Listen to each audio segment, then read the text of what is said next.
Saludos, camaradas. ¿Qué tal estáis? Espero que vaya todo bien, que vaya todo perfectamente. La semana pasada subí a Twitter un vídeo en el que aparecía un estadounidense que estaba en una marcha a favor de Palestina y recriminaba a los sionistas que su familia había combatido contra los nazis mientras que los sionistas habían sido unos cobardes y que actualmente son unos racistas.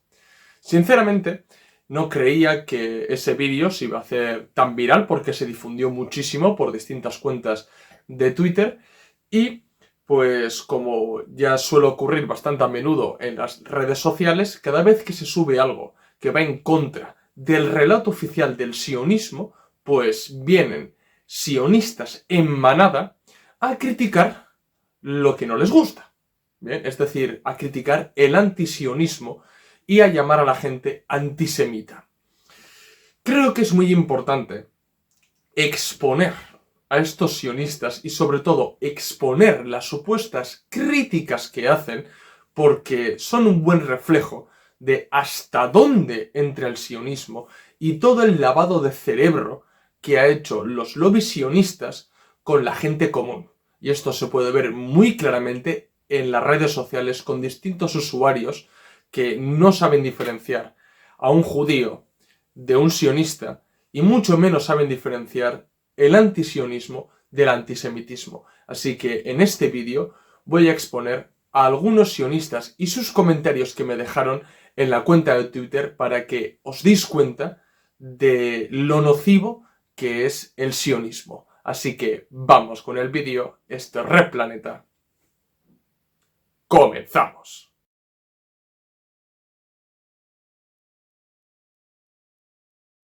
Bueno, antes de nada os voy a poner el vídeo que subí a Twitter para que sepáis de lo que estoy hablando y para que entendáis mejor las críticas que voy a hacer a los sionistas que comentaron en mi Twitter. Así que aquí tenéis el vídeo.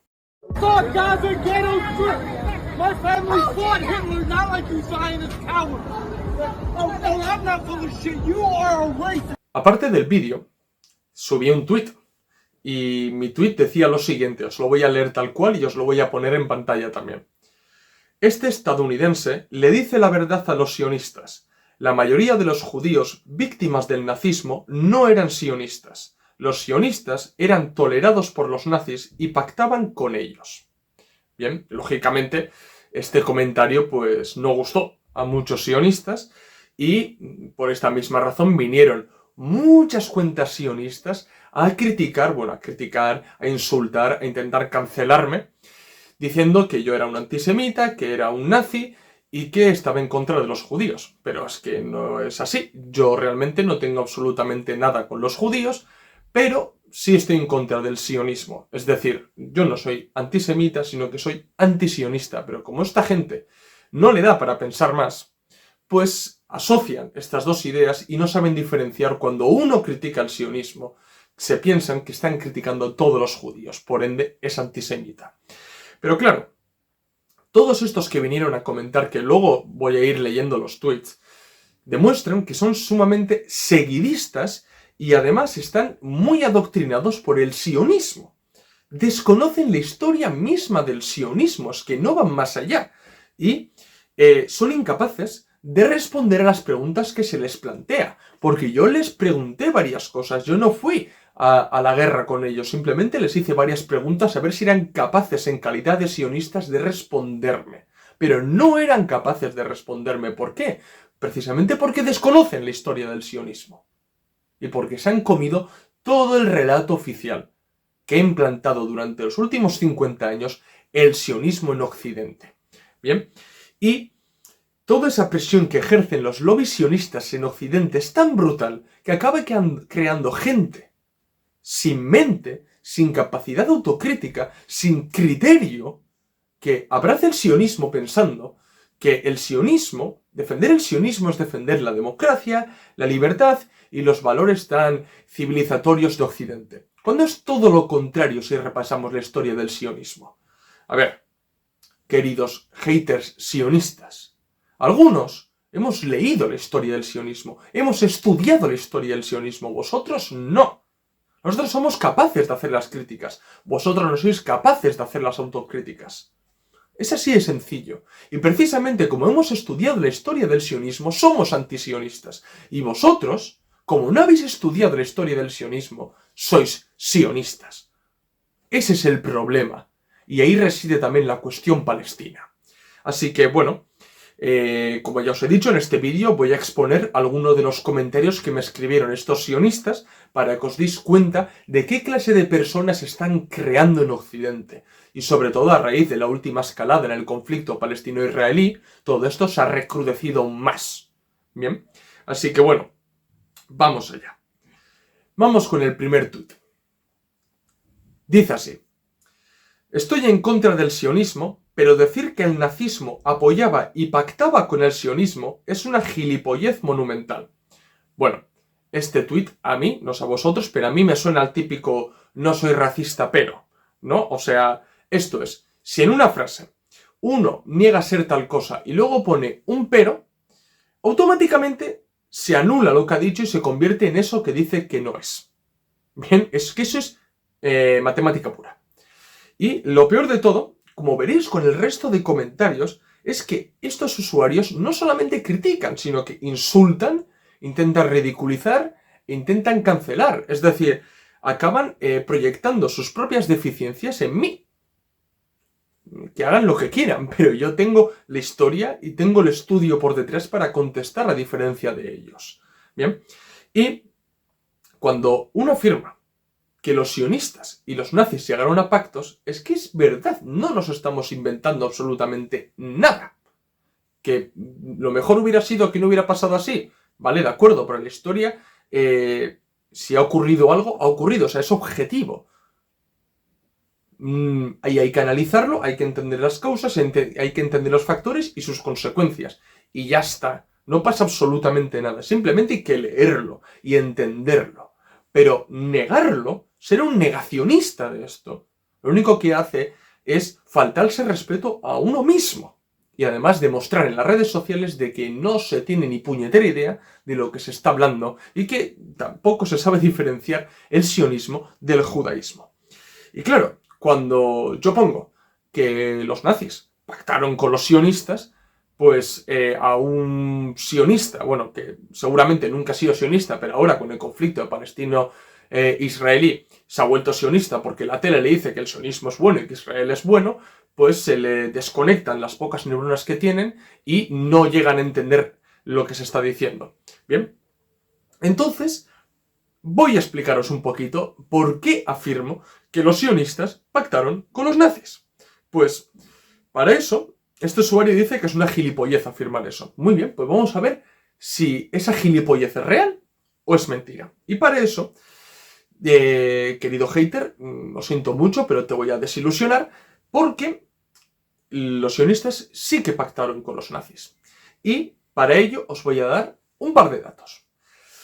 Hay que entender lo que fue el acuerdo de Habará, pactado el 25 de agosto de 1933 por la Federación Sionista de Alemania, que era la rama alemana de la Organización Sionista Mundial, junto con el Banco Leumi, de la Agencia Judía de la Palestina Británica, y la Alemania nazi.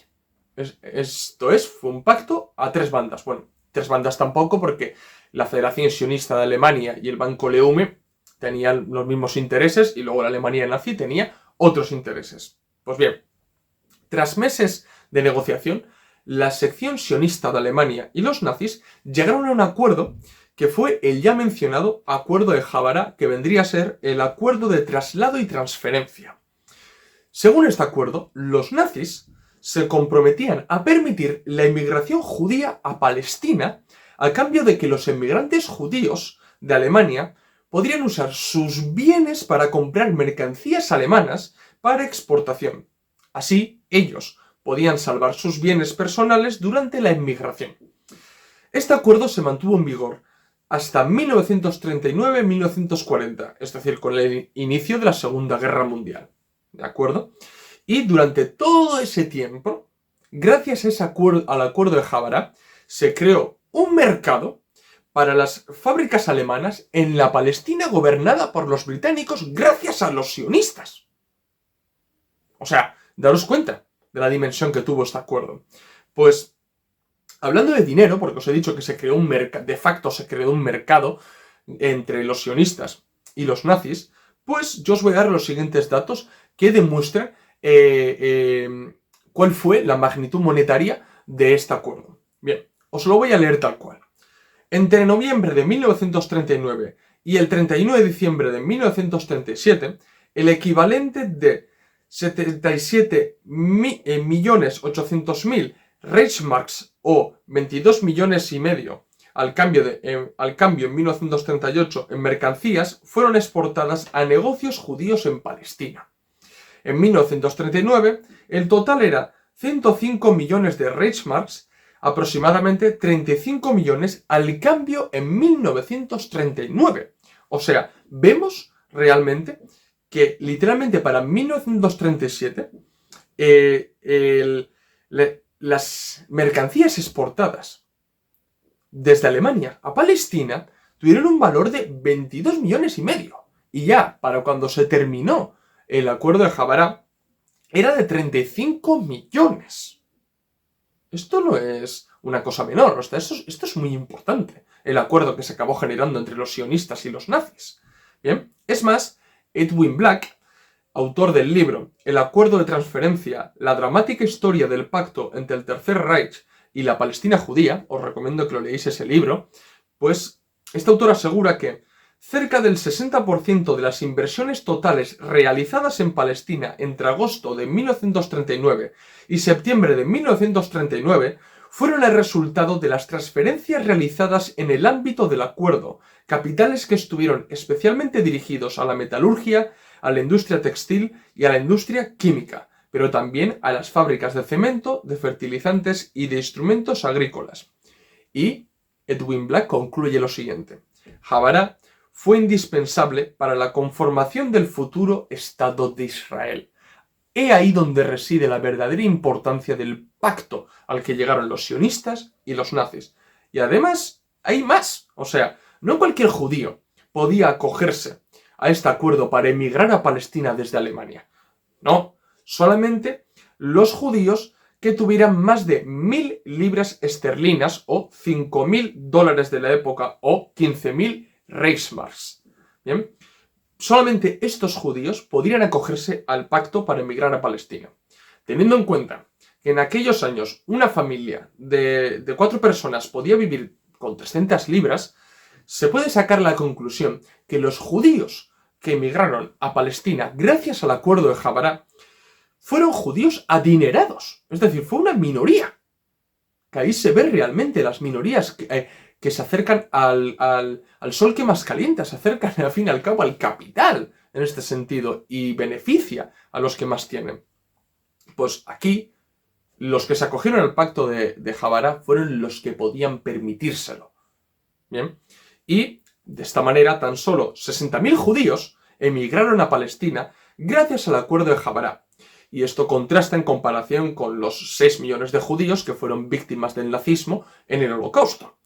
Esto es, que lo que demuestra realmente de los sionistas que emigraron a Palestina y entre los judíos que fueron víctimas del Holocausto, lo que demuestra esto es que la tónica general durante la historia reciente del último siglo de las organizaciones internacionales judías, ya fueran sionistas o no, es que la mayoría de judíos no eran sionistas.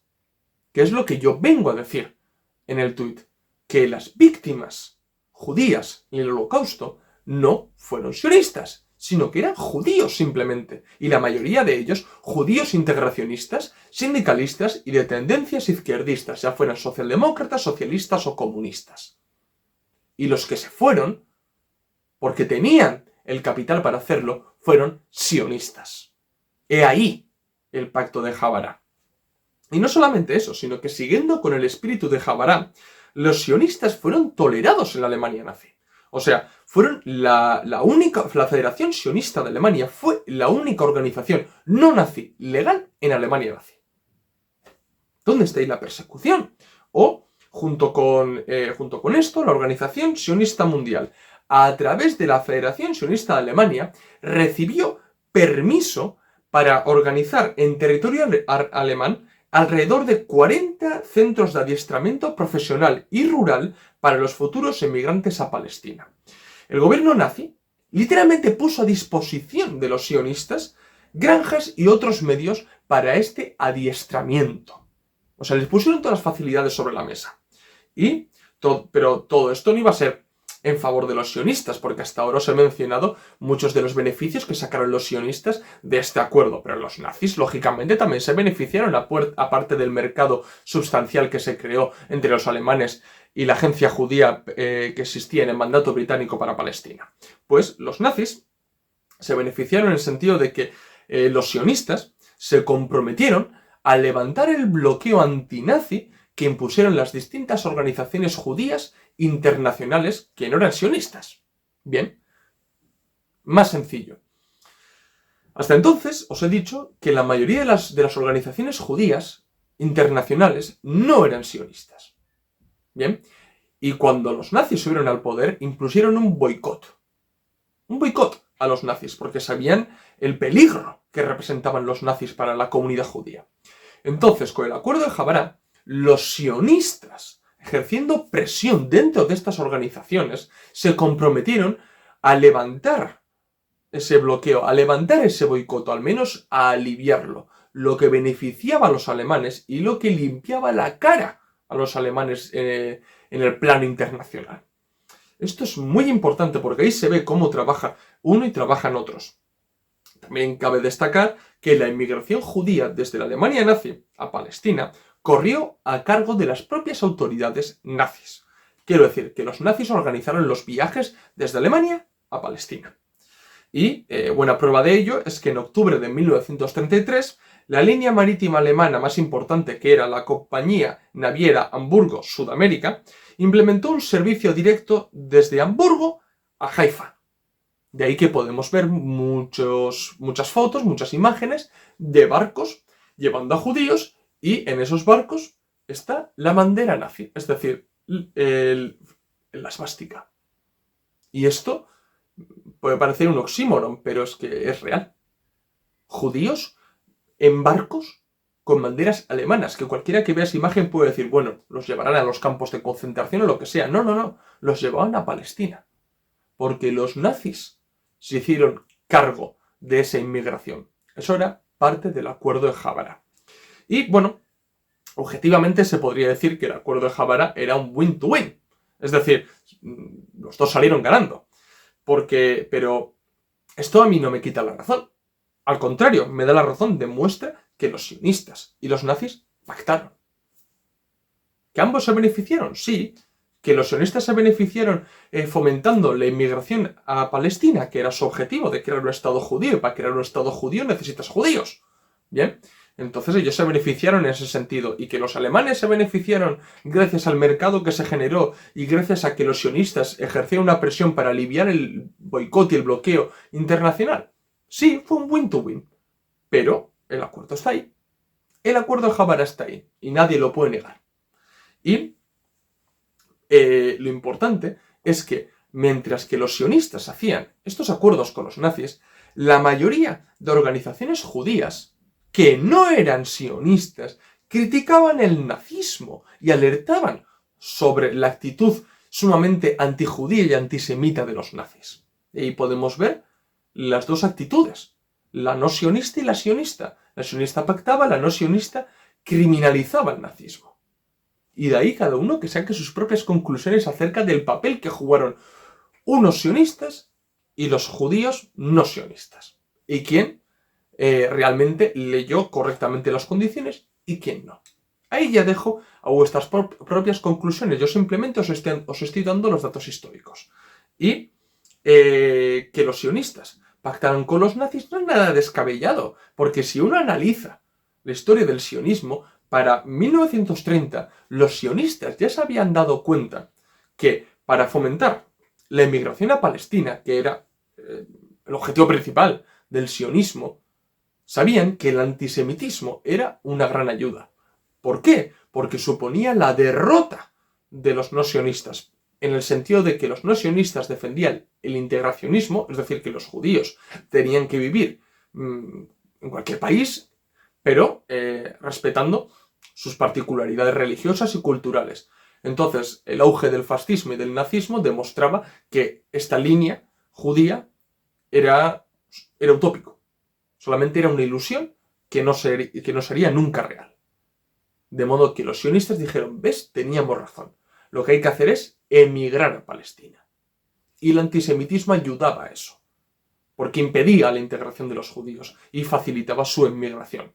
Luego, a partir de 1939, la cosa cambia, eso es verdad, porque ya los nazis comienzan a pensar la exterminación sistemática del pueblo judío. Como mejor dicho, la solución final a la cuestión judía, como lo decían ellos, ¿no?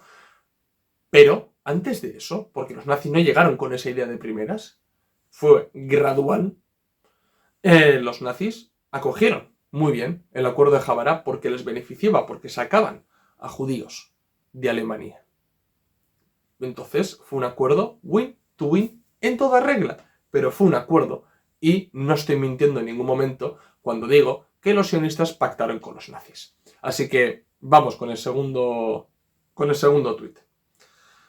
El siguiente usuario no escribió solo un comentario, sino que escribió dos. Así que os voy a leer los dos.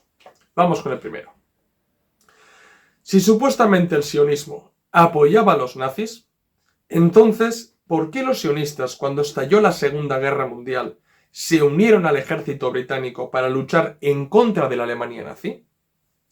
Y después de este tuit, pone otro tuit en el que procede a poner imágenes de las brigadas judías en la Segunda Guerra Mundial y fotos de varios destacados generales y combatientes judíos. Y junto con esas imágenes dice lo siguiente: ustedes, Red Planner, son unos sinvergüenzas antisemitas de mierda. Bien. A ver, vamos a explicar las cosas paso a paso y para que veáis que no hacemos ninguna trampa. Primero, el nombre de nuestro canal es Red Planeta, no Red Planner. Bien, así que si no te sabes el nombre del canal, mal empezamos. Segundo, que nos llame antisemita. Que yo creo que realmente esta persona ni siquiera conoce el carácter semita de los palestinos, pero bueno, que nos llame antisemita. Una persona que tiene puesto Azov en el nombre de usuario tiene tela, pero tela.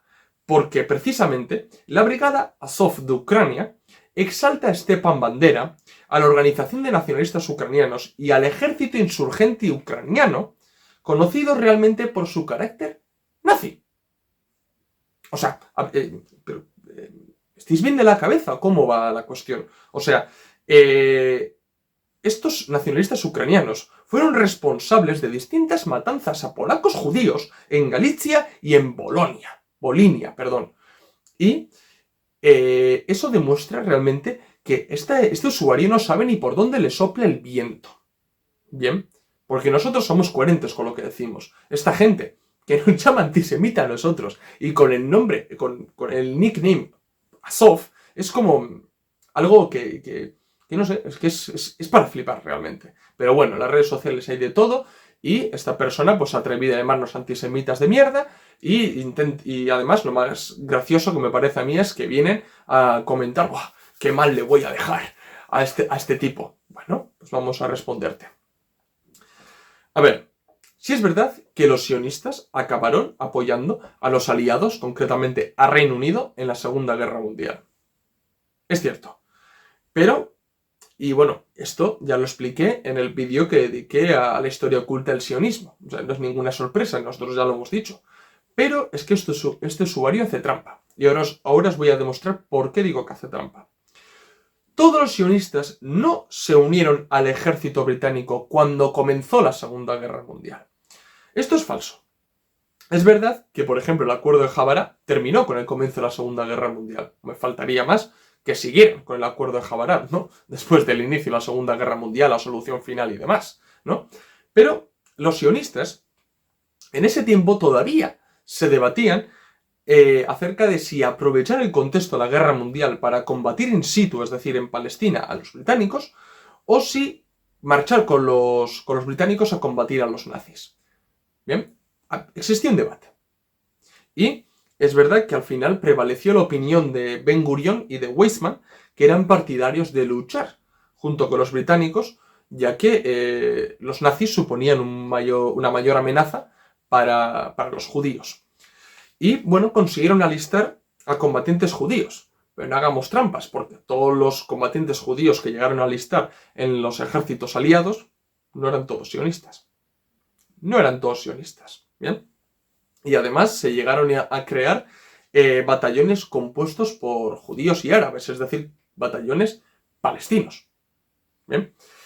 Y lo que hay que destacar realmente aquí es que la creación de una brigada judía como tal, que es las fotos que adjunta este usuario, no se crearon hasta 1944, es decir, a finales de la Segunda Guerra Mundial. Y estuvo compuesta tan solo por 5.500 judíos de Palestina, y esta brigada sí que era sionista. Y era sionista porque una de sus insignias, bueno, su estandarte, mejor dicho, era la insignia sionista. Y, si somos sinceros, si comparamos el número de combatientes judíos sionistas en la Segunda Guerra Mundial con los sionistas que combatieron en la guerra árabe-israelí, pues no se puede comparar. ¿Por qué? Porque hemos dicho que la brigada judía estuvo compuesta por 5.500 judíos sionistas, y en la guerra árabe-israelí, en los 2 años, primero hubo alrededor de 50.000 combatientes y después 100.000. Claro, ahí se ve, creo, bastante claro, ¿no?, las preferencias que tenían los sionistas, ¿no?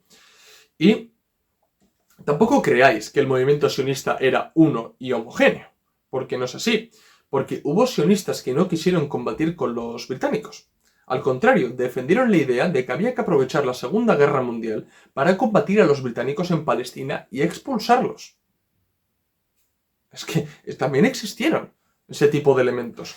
Y ejemplo de ello fue la organización sionista terrorista, lo digo tal cual, Lehi, de Abraham Stern, que no eran partidarios de combatir junto a los británicos, sino de combatir a los británicos. Y estos sionistas tenían bastante aprecio por el fascismo y por el nazismo. Y fueron una escisión del Irgun de Jabotinsky, que era, al fin y al cabo, representaba el sionismo revisionista, ¿no?, del que luego hablaré profundamente. Y, por cierto, Jabotinsky fue alabado incluso por el mismo Mussolini. Bien. Pero bueno, yendo al Lehi, el Lehi va mucho más allá que del Irgun. Y varios representantes del Lehi entregaron en Río de Janeiro una misiva a un miembro de los servicios de espionaje del ejército alemán y a un alto funcionario del Ministerio de Asuntos Exteriores de la Alemania nazi, una misiva en la que se recogían las intenciones del Lehi. Y os lo voy a leer tal cual lo que decía dicha misiva. El Lehi, que no ignora la buena voluntad demostrada por el gobierno del Reich alemán y por sus autoridades para con las actividades sionistas dentro de Alemania y para con los planes de emigración sionista, considera: 1. Podrían existir intereses comunes entre el establecimiento de un nuevo orden en Europa de conformidad con las concepciones alemanas y las verdaderas aspiraciones del pueblo judío, tal como las encarna el Lehi. 2. Podrá ser posible la cooperación entre la nueva Alemania y la renovación del judaísmo nacional e internacional. 3. El mantenimiento y el fortalecimiento de la futura posición de poder de Alemania en el cercano Oriente serán favorecidos por la fundación de una base nacional y totalitaria del Estado judío, ligado mediante un tratado al Reich alemán. No solamente eso, sino que además, en esta misiva sigue diciendo lo siguiente: nos proponemos tomar parte activa en la guerra del lado alemán. Tanto por su ideología como por su estructura, el Lehi está mucho más próximo a los movimientos totalitarios europeos. La capacidad de combate del Lehi no podrá ser jamás paralizada o seriamente comprometida, ya sea por medidas defensivas encaradas por la administración inglesa o por los árabes, o ya sea por medidas asumidas por los socialistas judíos. Es que lo hice muy claro. de luchar del lado del bando alemán y que están mucho más cercanos al totalitarismo que a esas supuestas democracias burguesas. O sea, es que no me estoy inventando nada, es que está todo ahí. Entonces, lo que no se puede decir es, como hace este usuario, oh, los sionistas combatieron del lado de los británicos.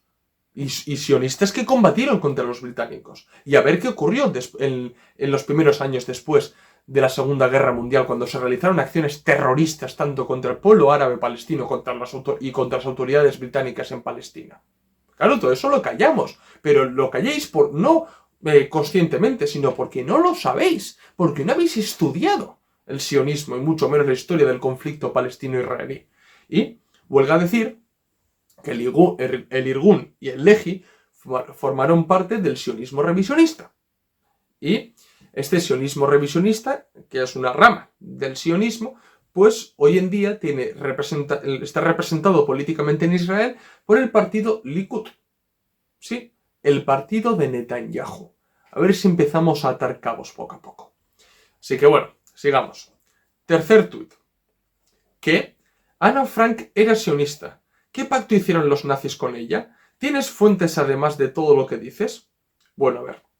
En mi tuit y en el vídeo no digo en ningún momento que Ana Frank fuera sionista, y mucho menos digo que Ana Frank pactara con los nazis. Es que no sé de dónde te has sacado esto. O sea, has echado un triple y el balón se ha ido fuera de la canasta. O sea, ¿dónde digo que Ana Frank era sionista o que Ana Frank pactó con los nazis? A ver, ¿dónde lo digo? Sinceramente, es que yo flipo con la gente. Pero bueno, he estado investigando por si acaso en internet a ver si Ana Frank era sionista y aparte de ciertos rumores y chismorreos no he encontrado absolutamente nada ni he encontrado ninguna fuente fiable que corroborara que Ana Frank era sionista. Así que bueno, vamos allá. He cogido este comentario porque me parece que es representativo de la incapacidad de mucha gente de no saber diferenciar judío de sionista. Porque sí, Ana Frank primero era alemana, no israelí. Eso para empezar. Y segundo, es cierto que era de ascendencia judía. Pero eso no significa absolutamente nada. Eso no la hacía sionista. Bien, es más, Ana Frank murió a los 15 años. O sea, no le dio tiempo a desarrollar su línea política ideológica, ni siquiera le dio tiempo a analizar el sionismo o de rechazarlo o de abrazarlo, es que no le dio tiempo. Entonces, no sé de dónde se saca esta gente estas cosas, pero sí es importante porque demuestra que esta persona en su consciente lo que ha hecho es asociar judío con sionista, y una judía bastante famosa, víctima de los nazis, fue Ana Frank. Entonces se cree que yo también estoy criticando a Ana Frank, o se cree que estoy diciendo que Ana Frank pactó con los nazis, cuando no estoy diciendo eso en ningún momento. Bien, hay que destacar que, una vez más, que el sionismo y el judaísmo no son lo mismo. Es que no me voy a cansar de decir esto, porque de esta manera podemos diferenciar antisemitismo de antisionismo. Bien, un judío no tiene por qué ser sionista. O sea, no tiene por qué estar a favor de que la comunidad judía emigre a Palestina, la colonice, despojando de sus tierras a los árabes nativos, es decir, a los palestinos. Es que un judío no tiene por qué defender eso. Eso lo defiende un sionista. ¿Bien? Y es más, lo que he dicho antes, el sionismo no se convirtió en la corriente ideológica y política dominante dentro de la comunidad judía hasta finales de la Segunda Guerra Mundial y, sobre todo, después de la Segunda Guerra Mundial. Hasta entonces, el sionismo era marginal dentro de la comunidad judía. Y la mayoría de los judíos eran integracionistas, como os he dicho antes. Es decir, defendían que había que integrarse en las distintas sociedades civiles y países democrático-burgueses del mundo, a la vez que exigían respeto a sus características religiosas y culturales. Algo que me parece totalmente lógico en un sistema capitalista democrático-burgués. Algo totalmente lógico. Y lo que no me parece lógico es defender una idea de que se tiene que ir a una supuesta tierra prometida, expulsar de allí a los que están y crear mi propio estado. O sea, lo lógico era defender a los integracionistas y no a los sionistas. Bien. Y es verdad que incluso muchos judíos integracionistas pues tuvieron que irse de Europa del Este y concretamente del Imperio Ruso debido al antijudaísmo que había allí y a los pogromos que se dieron. Lógicamente, eso nadie lo va a negar. Pero ¿a dónde fueron la mayoría de judíos? Porque no fueron a Palestina. fueron las sociedades más tolerantes con ellos. Europa, Estados Unidos, claro, porque en la mente del judío no cabía la idea de una colonización. No cabía la idea de iniciar una nueva persecución cuando ellos mismos habían sufrido la persecución. Pero para los sionistas y su mente retorcida, sí. Y esto lo quiero dejar muy, muy claro.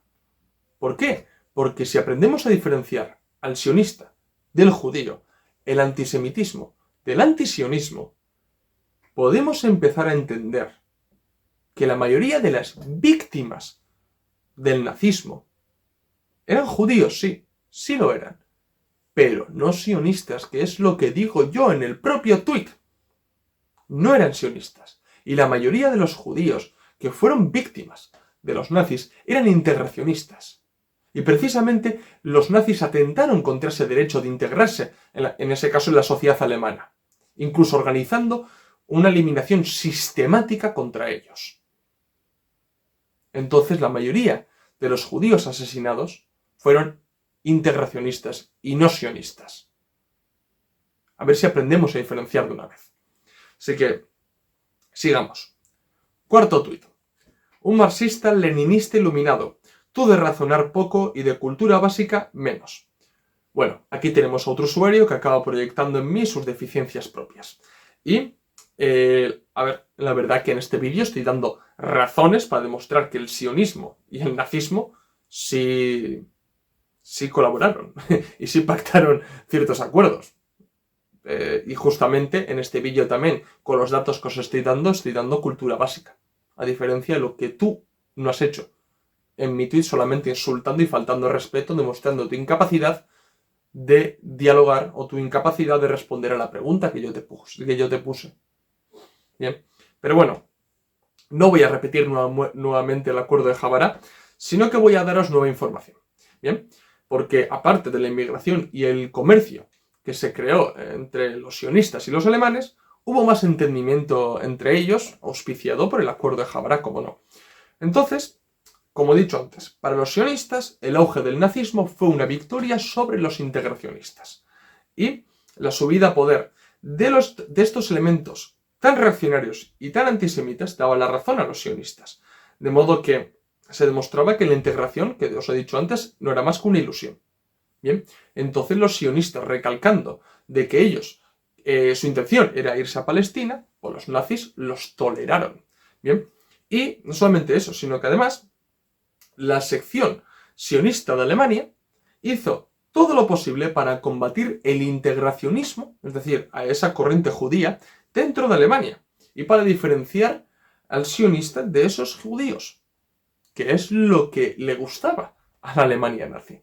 Bien, entonces, mientras que los judíos integracionistas veían cómo los nazis ilegalizaban sus organizaciones, cerraban sus imprentas o eran discriminados legalmente debido a las leyes de Nuremberg, los sionistas vieron cómo se les aceptaba dentro de la organización nazi.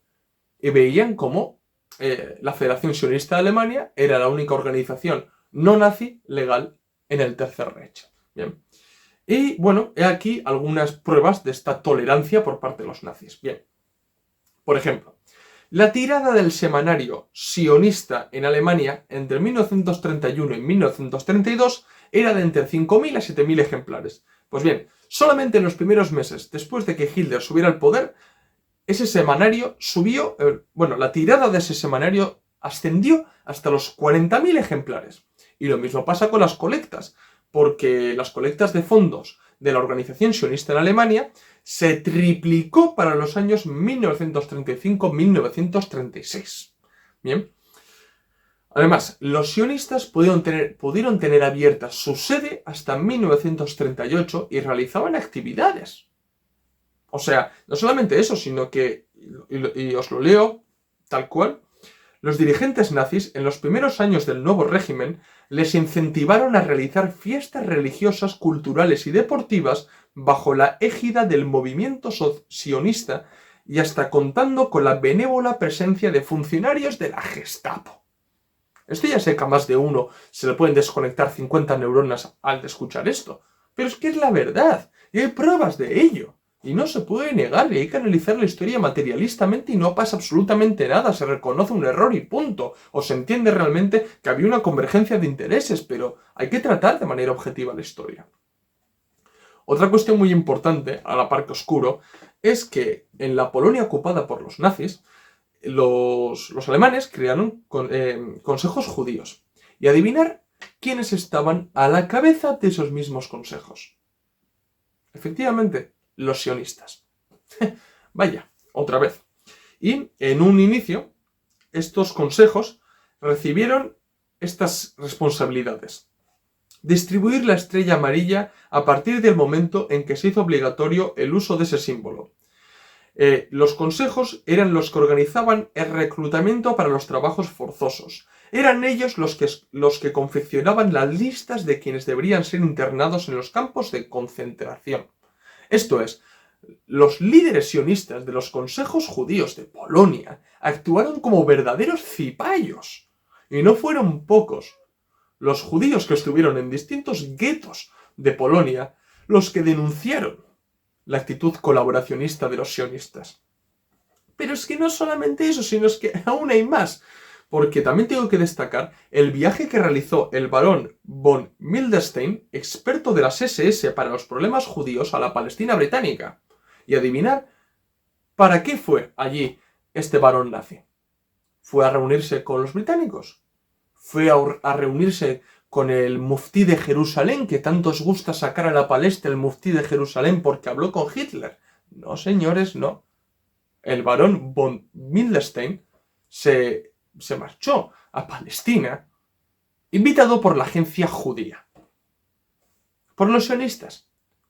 Y además, para conmemorar dicho viaje, se acuñó una moneda, bueno, dos monedas concretamente, que tenía por una cara la esvástica y por otra cara la estrella de David.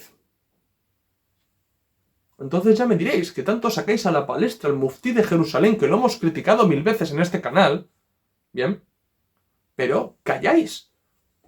Cuando varios nazis se fueron a Palestina, invitados por la agencia judía, y bueno, y Adolf Eichmann no llegó a pisar suelo porque los británicos le impidieron. Sí, el mismo Eichmann que después los israelíes lo cogieron y lo llevaron a Israel para juzgarlo por crímenes de guerra. Él mismo. Ya sé que parece todo muy raro, pero es que estudiar porque los datos están ahí. Los datos están ahí y estas dos monedas existen. Y no se puede negar su existencia. Así que bueno, vamos más allá. Y el quinto tuit dice lo siguiente. Locos hay en todas partes. Llamar asesinos a los sionistas es de una ignorancia y maldad superlativas. El sionismo surgió como un movimiento de liberación de los judíos, y fueron los que se la jugaron para reconquistar la ancestral tierra de Israel. Bueno, para empezar, debo decir que todo lo que han realizado los sionistas en Palestina, en contra de los propios palestinos, iniciando su colonización, echándolo de sus tierras, provocando incluso masacres, pues ya me dirás cómo se le llama a eso. ¿Bien? Ya me dirás cómo se le llama a eso. Para ti, eso es ignorancia y maldad. Para el resto de la humanidad, es un hecho objetivo. Bien. Y además, todo esto, todas las acciones sionistas se recrudecieron aún más con la creación del Estado de Israel. O sea, se recrudecieron aún más. O sea, sobre todo cuando el Estado de Israel puso en marcha el Plan Dalet, con el que inició su expansión más allá de las tierras que le había otorgado la partición que se acordó en la ONU. Y esa expansión vino acompañada de un desplazamiento forzado de los palestinos y de masacres como la de Deir Yassin. Y bueno, el número de palestinos desplazados va entre 750.000 a casi 1.000.000. Entonces, provocar todo eso ya me dirás qué nombre tiene, ¿no? Y es que no vayamos tan atrás, sino que vamos a ver los últimos hechos. Es decir, la última escalada en el conflicto palestino-israelí, en el que Israel ha demostrado su bestialidad, su carácter sumamente criminal. O sea, bombardeando indiscriminadamente a la población civil de Gaza, dejando ya más de 20.000 muertos. Si eso os parece normal, pues ya me diréis a ver qué clase de enfermedad tiene la gente en la cabeza.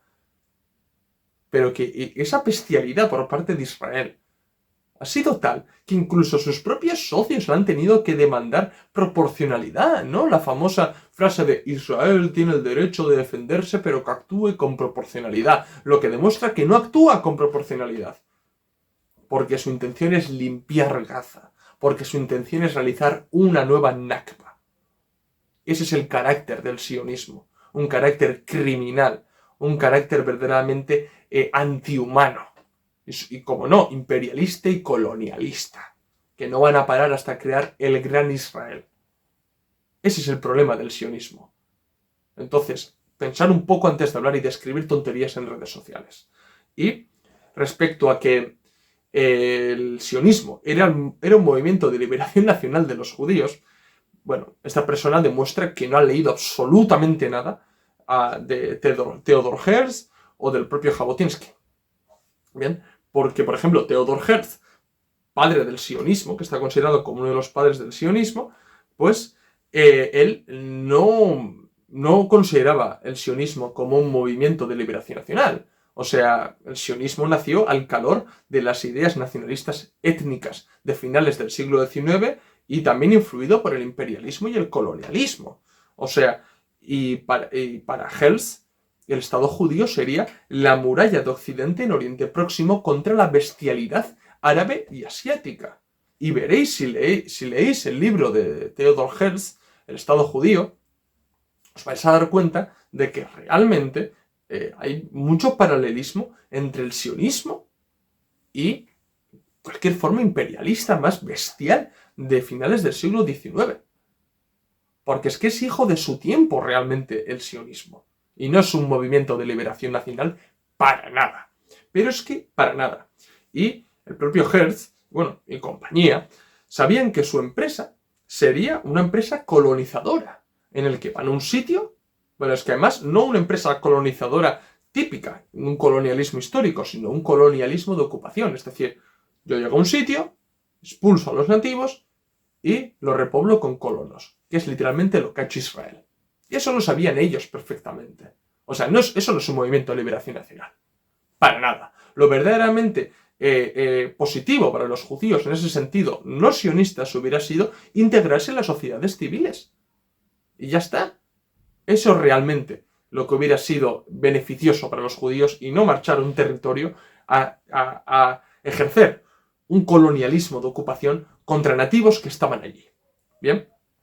Y más claro aún, más que Herzl, fue Jabotinsky, en su obra La muralla de hierro. O sea, él dejó muy claro que su movimiento, el movimiento sionista, no era ningún movimiento de liberación nacional, sino que era un movimiento de colonización. Era un colonialismo el que iba a ejercer el sionismo en Palestina. Y si no me creéis, os voy a leer literalmente a Jabotinsky, porque él lo va a explicar mucho mejor que yo. Así que os lo leo. No cabe pensar en una reconciliación voluntaria entre nosotros y los árabes, no ahora ni en un futuro previsible.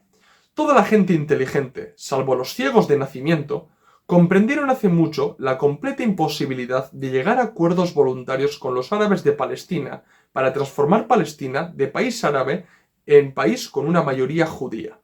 Cualquiera de vosotros tiene una idea general de la historia de las colonizaciones. Buscad aunque sea un solo ejemplo de que la colonización de un país se haya producido con el acuerdo de la población nativa. Eso nunca ha ocurrido. Los nativos siempre lucharán obstinadamente contra los colonizadores. Da lo mismo que tengan cultura o no la tengan. Los compañeros de armas de Cortés y Pizarro se comportaron como bandidos. Los pieles rojas con ardor inflexible contra los colonizadores de buen y de mal corazón. Los nativos luchaban por cualquier tipo de colonización, en cualquier parte, en cualquier época. Es inadmisible para cualquier pueblo nativo. Cualquier pueblo nativo considera su país como su hogar nacional del que deben ser dueños absolutos. Nunca aceptarán voluntariamente a otro dueño. Así ocurre con los árabes. Nuestros conciliadores intentan convencernos de que los árabes son una especie de locos que se llamarán a engaño con formulaciones que oculten nuestros objetivos básicos. Me niego en redondo a aceptar esta visión de los árabes palestinos. Tienen exactamente la misma psicología que nosotros. Miran a Palestina con el mismo amor instintivo y el mismo auténtico fervor con que cualquier azteca miraba a su México o cualquier Sioux a su pradera. Cualquier pueblo luchará contra los colonizadores mientras les quede un hilo de esperanza en que pueden evitar el peligro de la conquista y la colonización. Los palestinos lucharán de esta forma en tanto tenga un destello de esperanza. No importan las palabras con que expliquemos nuestra colonización. La colonización tiene su propio significado pleno e ineludible, comprendido por cualquier judío y por cualquier árabe. La colonización tiene un solo objetivo. Tal es la naturaleza de las cosas. No es posible cambiarla. Ha sido necesario desarrollar la colonización contra la voluntad de los árabes de palestinos y la misma situación se da hoy. Incluso un acuerdo con no palestinos representa el mismo tipo de fantasía.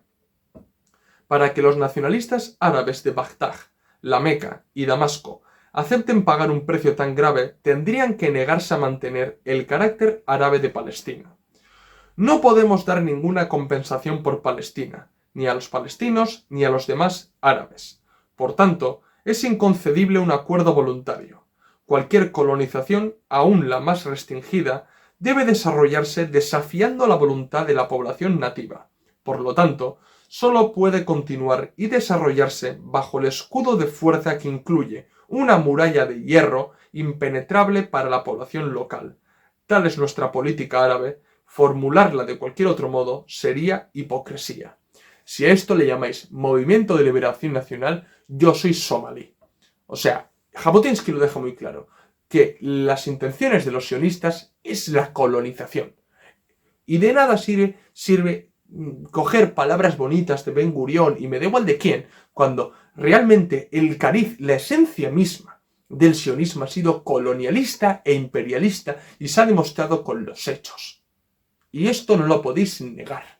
Y me da muchísima gracia que vengáis a comentar tonterías a Twitter cuando no tenéis ni puñetera idea ni quién era Jabotinsky, ni quién era Herzl, ni de qué habla Jabotinsky en su muralla de hierro, qué fue el plan Dalet, qué carácter tenían los kibbutz y demás.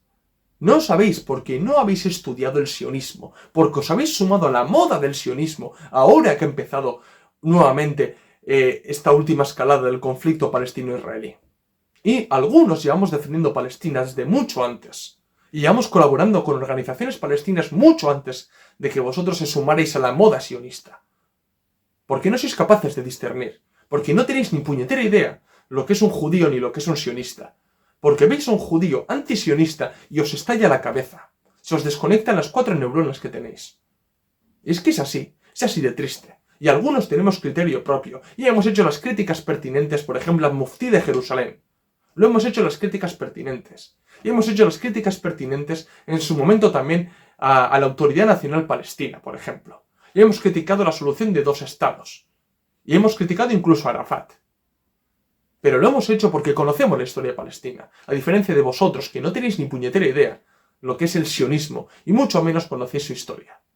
Así que, bueno, camaradas, lo voy a dejar aquí. Ya sé que me ha salido un vídeo un poco largo, pero es necesario exponer a estos sionistas y las tonterías que dicen muchas veces en redes sociales. Porque a medida que vosotros también subéis cosas para defender a Palestina, ya podéis sufrir la censura de las redes sociales o podéis sufrir el ataque de estos palmeros del sionismo. Y podéis con estos argumentos dejarles mal. Desenmascararlos, exponerlos ante los demás y manifestar su ignorancia política e histórica. Así que bueno, camaradas, lo voy a dejar aquí.